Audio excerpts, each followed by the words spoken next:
Bien, buenas tardes, estimados alumnos. Sean ustedes bienvenidos a su curso de acto jurídico que en esta ocasión está siendo pregrabado, dado que la plataforma todavía no reconoce el curso. Este es un tema que es bien complejo. Yo creo que a lo mejor lo que ustedes han manejado estas plataformas se dan cuenta que las modificaciones no son tan sencillas. Yo ya me di cuenta que hago clases en otras universidades y en todas se presenta el problema precisamente cuando se tienen que cargar los cursos. Sobre todo que las cargas tampoco operan en línea, sino que el sistema parece que tiene que esperar 24 horas, no sé, es algo un poco complejo, menos para mí. Yo soy del mundo de las leyes, ustedes saben, para nosotros esto es bien complejo. Pero podemos igual compartir a través de esta señal de internet, que se los voy a dejar enviado inmediatamente entonces de que termine la grabación. Ahora, en cuanto al curso, ustedes ya seguramente por rumores de sus compañeros y por obviamente conocimiento general, en general de lo nuestro, de la cultura jurídica interna, diría ahí don Agustín Esquela, saben que el derecho civil es un ramo troncal que los va a acompañar en sus cursos hasta que terminen. Hasta allá mismo, en cuarto o quinto año. De hecho, en quinto año hay un curso allí precisamente que se llama de integración, en el que se produce como una especie de convergencia de los 6 o 7 civiles y en lo que se produce una especie de preparación para el examen de grado. No puedo de alguna manera desconocer la historia y la tradición, en el sentido de que el derecho civil es un área muy, muy extensa. Mucho se escribe sobre el derecho civil porque precisamente el derecho civil es, aquí en las escuelas es el ramo troncal, pero en la vida jurídica, en los ordenamientos jurídicos, el derecho civil es, y tienen que haberlo aprendido ya ahí en los primeros cursos, es el derecho supletorio. De aquí salen todas las otras ramas del derecho. Y por esa razón entonces se genera una extensión en contenido y para algunos es probable que sea un dolor de cabeza. Pero como están estas teorías un poco del universo, en las que a lo mejor ustedes podrán creer, yo tengo mis reparos, pero si podemos ocupar todos los recursos, qué mejor. ¿Qué quiero decir con esto? Que pensemos en positivo, pensemos en que efectivamente vamos a tener una buena estancia en estos cursos de derecho civil, que vamos a tener un buen aprendizaje y que al final este derecho en verdad se va a convertir en el derecho nuclear para todo su ejercicio profesional. Ustedes van a morir con la estructura.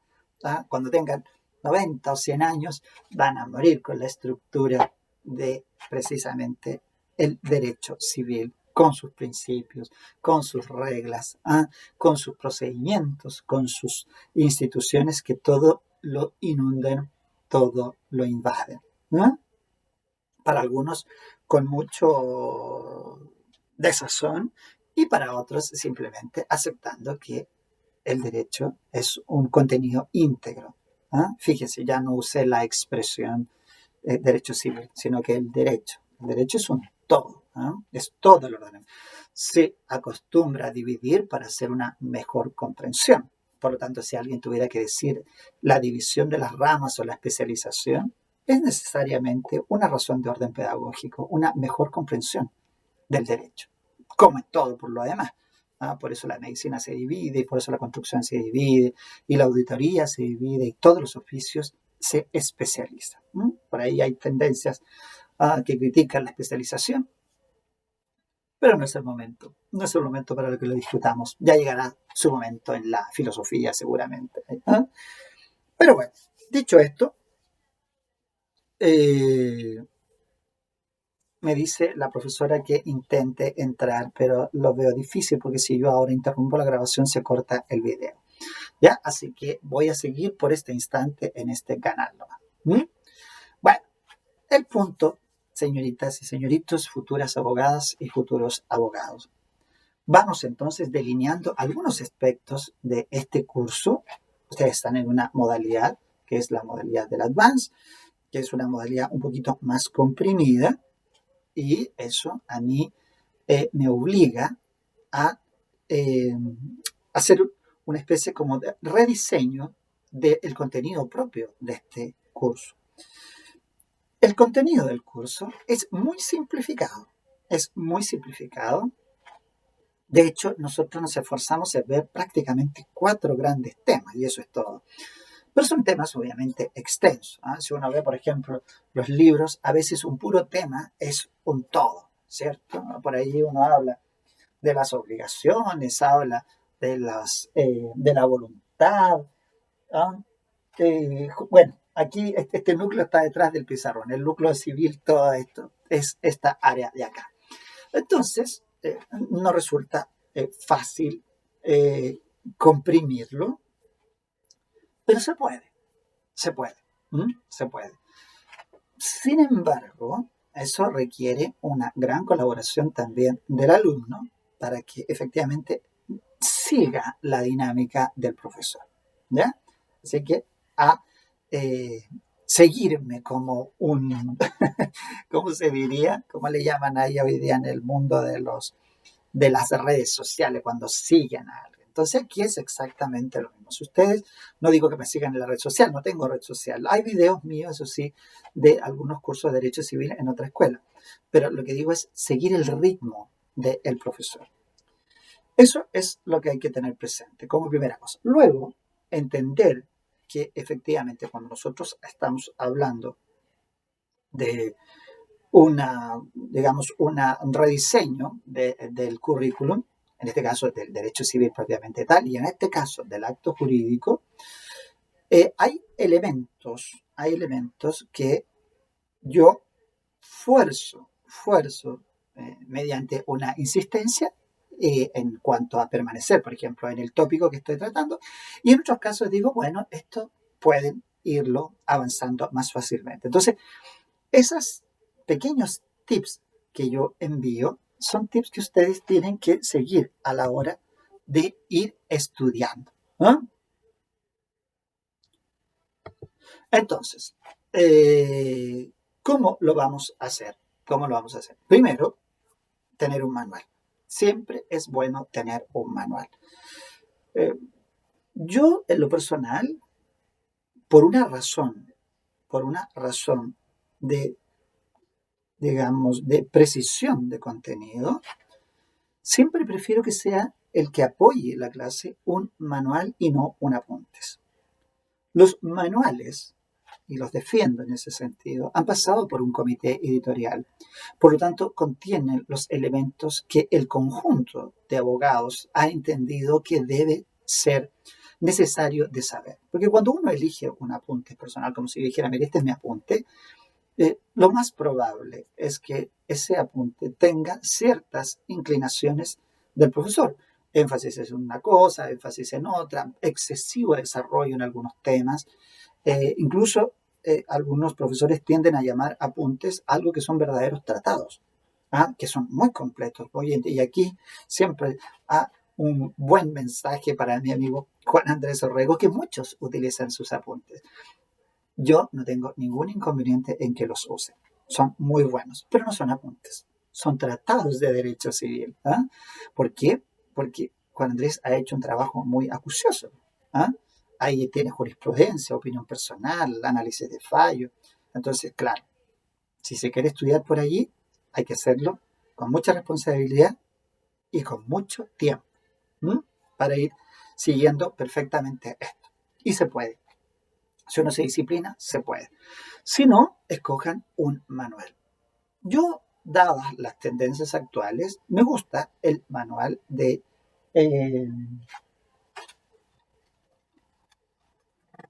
Ramón Domínguez. Encuentro que es un manual bastante sencillo y además hecho por un gran civilista. La teoría general del negocio jurídico. No es tanto, si ustedes se fijan, es un manual flaquito, pero ¿Por qué es importante? Primero porque, como les digo, Ramón Domínguez, primero es litigante, siempre ha sido litigante y es muy buen litigante, pero es un abogado destacado en la plaza, es un abogado civilista de la Universidad de Concepción, uno de los primeros doctorados ahí en términos de la plaza, que es en Toulouse, allá en Francia. Pero, ¿qué es lo de fondo? Que sabe perfectamente dónde están los énfasis del acto jurídico, ¿ya? Pero además hay un aporte en cuanto a la vitalidad del manual, es decir, que es un manual que contiene muchos elementos que le permiten al alumno fijarse en un punto, pero de allí crecer, ¿ya? Y el otro manual que suele usarse, es un clásico dentro del derecho civil del acto jurídico, que es el de Víctor Vial. ¿Mm? Así que cualquiera de los dos les sirve. Si quieren seguir a Juan Andrés Ruego, también.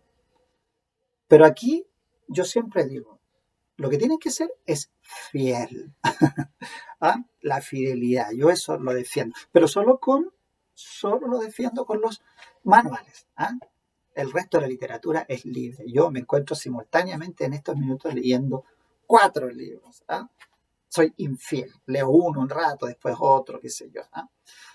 Pero en materia de curso, en materia jurídica y en materia del ramo, escojan uno y con ese se quedan hasta el final. Punto. ¿Ya? Eso es lo importante. Algunos comentarios, eso sí, yo los voy a aportar porque, por ejemplo, en la parte de las clasificaciones, suelo apoyar el manual, cualquiera que este sea, con las clasificaciones de don Avelino León. ¿Ah? Están aquí atrás, no lo puedo mostrar en este minuto, pero yo se los envío, ¿ah? Y se los dejo en su plataforma para que no tengan problemas. ¿Ya? Bueno, eso en relación con la bibliografía. En relación con los, las evaluaciones. Aquí también se presenta un pequeño problemita, porque como el trimestre es un poco más comprimido, nosotros tenemos que ir configurando evaluaciones, en mi opinión, clase a clase. Es decir, al término de la clase, siempre podemos hacer, o en la clase siguiente, a más tardar, un pequeño ejercicio que nos permita primero darnos cuenta que hemos avanzado. Fíjense que yo siempre personalizo esto, darnos cuenta que hemos avanzado. ¿Eh? Y ¿qué permite eso? Me llegan algunos correos de ustedes mismos que seguramente están, buenas noches, estamos en este link, el que me envió no nos permite entrar. Bueno, voy a entrar en la segunda hora porque ahora quiero terminar esta introducción que es precisamente la que va a ser necesaria. Les decía yo que las evaluaciones requieren precisamente de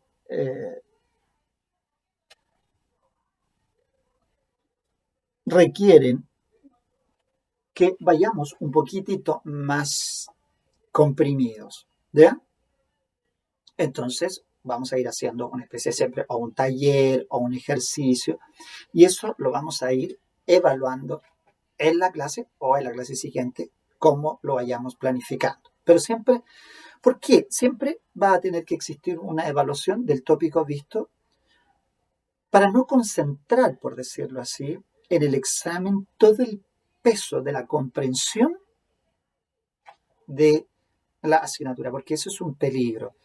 Sobre todo que ya pasamos por un primer trimestre online donde los exámenes tuvieron disímiles resultados. Algunos muy buenos, pero porque la plataforma no permite todas las opciones. ¿Ah? No permite todas las opciones. Una de ellas es que se dé, por ejemplo, un examen oral con suficiente eficacia. Y yo diría, creo que es lo único, ¿eh? No voy a, porque se ha discutido mucho el tema si en verdad es un tema que permite evaluar, porque si el alumno está o no está mirando un documento, si está mirando o no una pantalla y se están buscando mecanismos para evitar eso. Yo en lo personal creo que al profesor no le corresponde decidir si, es mi opinión, por favor, ¿ah? no nos corresponde entrar a ver algo que es tremendamente para mí importante en la vida de un abogado, que seamos confiables. El primer día que yo defraudo el sistema, ese primer día yo me digo a mí mismo, no puedo ser un abogado. Porque precisamente nuestra profesión se basa en que nosotros actuamos dentro del margen de la ley. Y esto se lo digo con toda la honestidad posible. Yo llevo ya muchos años vinculado al derecho, más de 30 entre estudiar y ser abogado. Bueno, yo parece que llevo más de 23 años ya como abogado. Entonces, aquí hay un tema muy, muy esencial, y ese tema esencial se basa precisamente en que ustedes entienden lo que están estudiando. Para mí es tremendamente valioso el que sean alumnos vespertinos que trabajan y estudian, porque reconozco que es un sacrificio muy grande. Yo no lo vine a conocer sino hasta después, cuando hice un posgrado y tenía que trabajar y estudiar. Pero no, obviamente ya no era lo mismo. Pero el pregrado y trabajar realmente es un tema muy, muy difícil, y yo lo elogio. Pero si hay algo que yo tengo presente como profesor, es que allá afuera hay alguien que va a recibir sus servicios en algún minuto. Y esa persona merece el mejor servicio. Nuestro país está suficientemente ya desprestigiado en materia de justicia. Somos, en la percepción, un país que en verdad tiene bajos niveles de justicia. ¿Eh?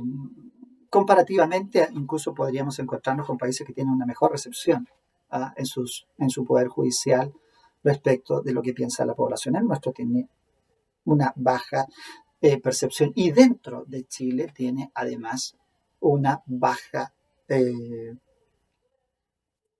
afectividad dentro de las personas. Las personas sienten, por eso digo así, sienten, y hablo de afectividad, sienten que no se hace justicia. Y en eso, señores, no son responsables los tribunales, sino que son responsables los tribunales y nosotros. ¿Quiénes somos nosotros? Los que ayudamos, los que colaboramos con hacer justicia. Entonces, la experiencia a mí me dice que el profesional deficiente se forma el primer día. El primer día. Yo he tenido la mala experiencia, y siempre lo cuento para que ustedes se hagan una imagen, que hasta cuando todavía los expedientes eran escritos, eran de papel, a mí me robaron 5 expedientes. 5 expedientes, o sea, 5 juicios en los que yo, efectivamente, mi colega no encontró nada mejor que para ganar el juicio que perder el expediente. Y uno de esos, inclusive, fue un juez. Entonces, ese juez, en el momento en que efectivamente se roba el expediente, lo hace desaparecer, sabe que la cliente mía es una persona de pocos recursos, que es una mujer que trabaja, que tiene una familia, que están tratando de salir adelante, que cometieron el error de celebrar un contrato de promesa y entregar la casa que querían vender, que pagaba dividendos con un sueldo muy pequeño, con una casa que la persona que celebró el contrato se encargó de destruir y dejarla prácticamente en la calle cuando ella estaba esperando su tercer hijo. ¿Sabe el juez eso? ¿Sabe el abogado eso? ¿Qué hizo esto? Entonces, eso es lo que a mí en verdad me preocupa cuando yo digo, ¿qué es lo que pretendo evaluar? Yo pretendo evaluar que usted haya aprendido. Eso, nada más. ¿Ah? Y si usted lo hace bien y efectivamente ha aprendido, lo va a demostrar y no va a tener que recurrir a ningún tipo de maniobra. ¿Ya? Así que por eso le digo, yo no me complica. Ahora, ¿qué es la experiencia de este primer semestre? Que la plataforma tiene bastantes dificultades.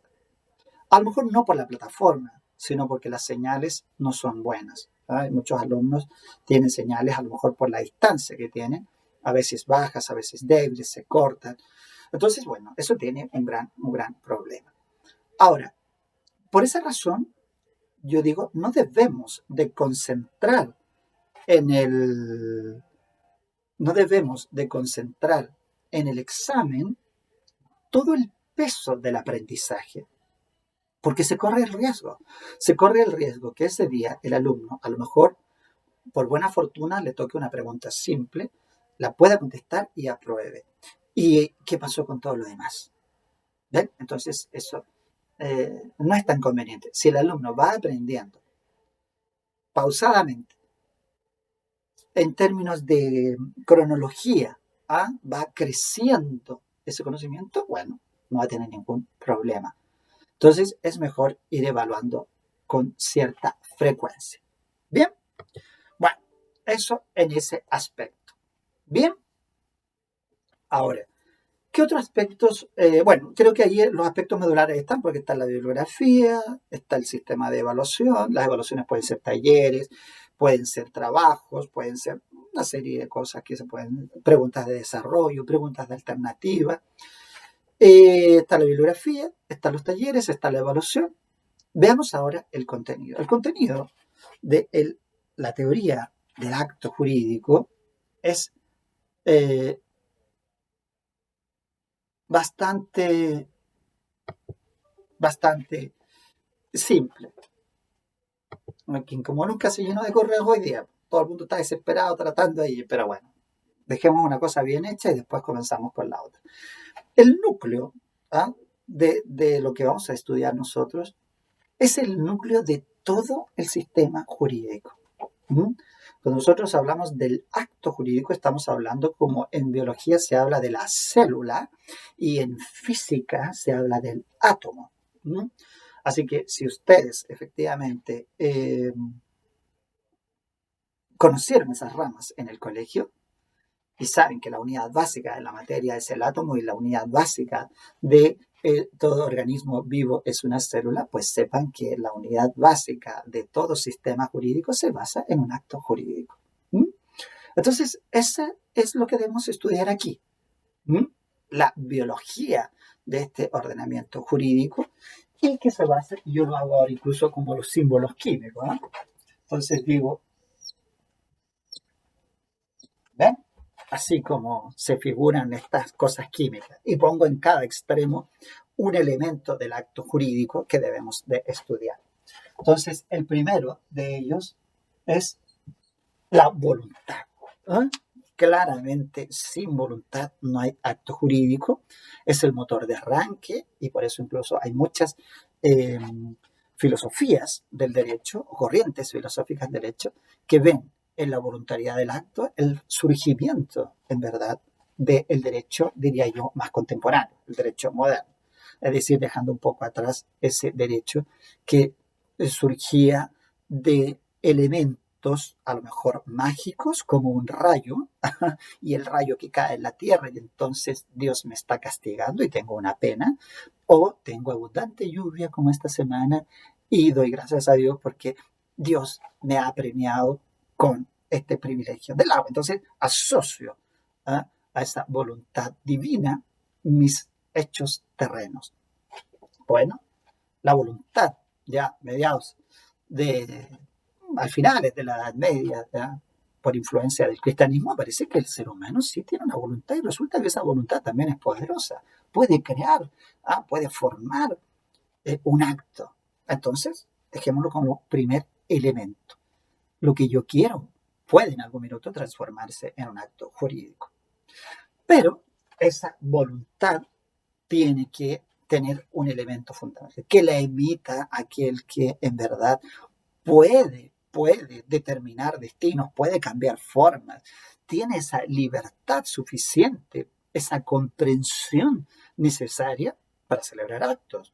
Porque el bebé que nace obviamente no está en condiciones de tomar una decisión. Entonces decimos que tiene que tener capacidad.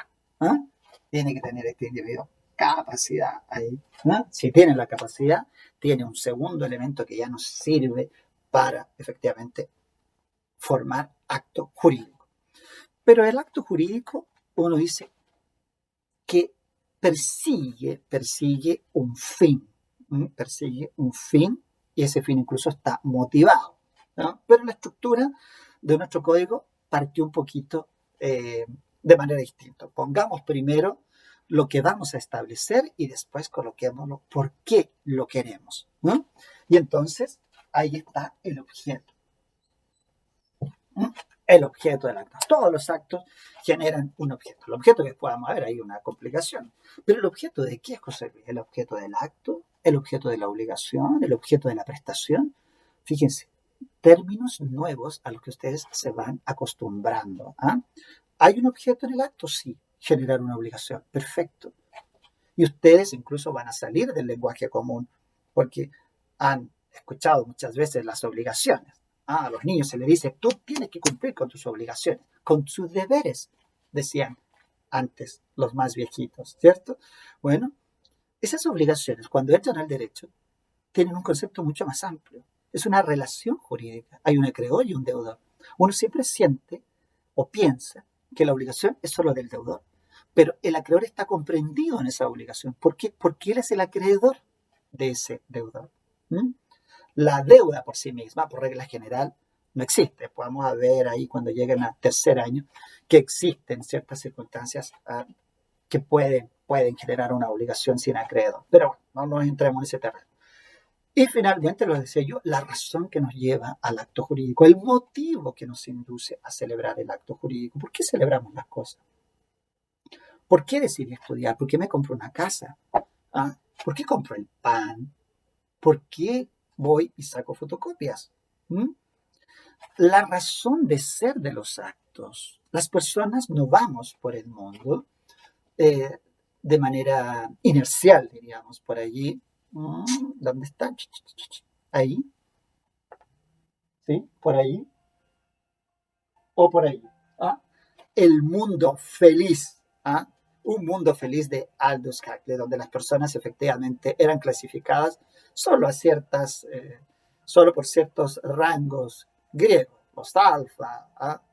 y esa nomenclatura para decir en el fondo que los seres en esa época del que idea el autor, ya no tienen razón de sus actos. Ellos simplemente ejecutan. Yo soy un alfa y tengo que hacer esto, yo soy un beta y yo hago esto otro y punto. ¿Por qué? No tengo idea. Pero no es el mundo en el que, bueno, no lo sé. A lo mejor la reflexión nos lleva a una diferencia en ese sentido. Puede que ustedes a lo mejor hayan observado que estamos siendo siempre inducidos. En estos días se ha producido una especie como de discusión y advertencias, porque se está pensando en que las compañías de celulares puedan proporcionar información a la autoridad de aquellos que están contagiados con el COVID. ¿Y por qué? Porque inmediatamente se afecta la libertad de movimiento del individuo, ¿cierto? ¿A dónde vas? ¿Dónde estuviste? Cosas que son obviamente invasivas y ninguno de nosotros las querría, ¿cierto? No sé si la pandemia sea razón suficiente para ello. A lo mejor de buena fe sería un buen mecanismo, pero nunca se sabe quiénes pueden utilizar esa información. Y ahí es donde está el peligro. Pero eso no es solo de ahora, eso ha pasado siempre. Eso, entonces, desde esa perspectiva, uno tiene que